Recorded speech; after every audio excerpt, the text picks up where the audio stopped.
আসসালামু আলাইকুম, সবাই কেমন আছেন?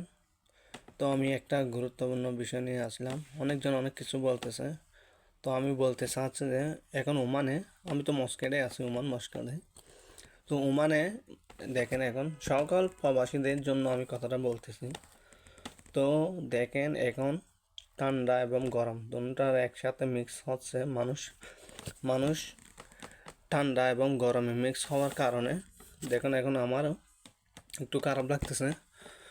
তো এখানে প্রবাসে যদি কোনো মানুষের কোনো কিছু হয়, অসুখ এবং শরীর খারাপ থাকে, ডিউটিওয়ালা মানুষ যারা চাকরি করে তাদেরকে, তো সবাই তো চাকরি করে, তবুও কিন্তু সবাই সতর্ক থাকার কথা। কেন? এখন বর্তমান ঠান্ডা গরম মিক্স হওয়ার কারণে তো সবার থেকে অসুখ হচ্ছে এবং মৌসুম পাল্টাচ্ছে, সেই জন্য সবার কিন্তু শরীর খারাপ হচ্ছে, অসুখ হচ্ছে। সবাই সাবধানে থাকবেন। প্রবাসে যদি কোনো অসুখ হয়, আল্লাহ ছাড়া কেউ, কিন্তু আল্লাহ ছাড়া কেউ থাকে না।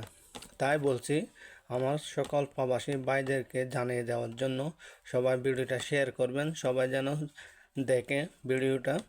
তো সবাই সাবধানে থাকবেন, ভালো থাকবেন, সুস্থ থাকবেন। আল্লাহর রহমতে সবাই সাবধানে থাকবেন, ঠিক আছে? ঠান্ডার মৌসুম কারণে সেই জন্য সবার থেকে অসুখ হচ্ছে, ঠিক আছে? নতুন বছর আসার আগে যখন ঋতু পাল্টে, তখন কিন্তু মৌসুম পাল্টার আগে এই মানে কি অসুখটা হয় আর কি সবার থেকে। তো সবাই ভালো থাকবেন, সুস্থ থাকবেন, আল্লাহর রহমতে।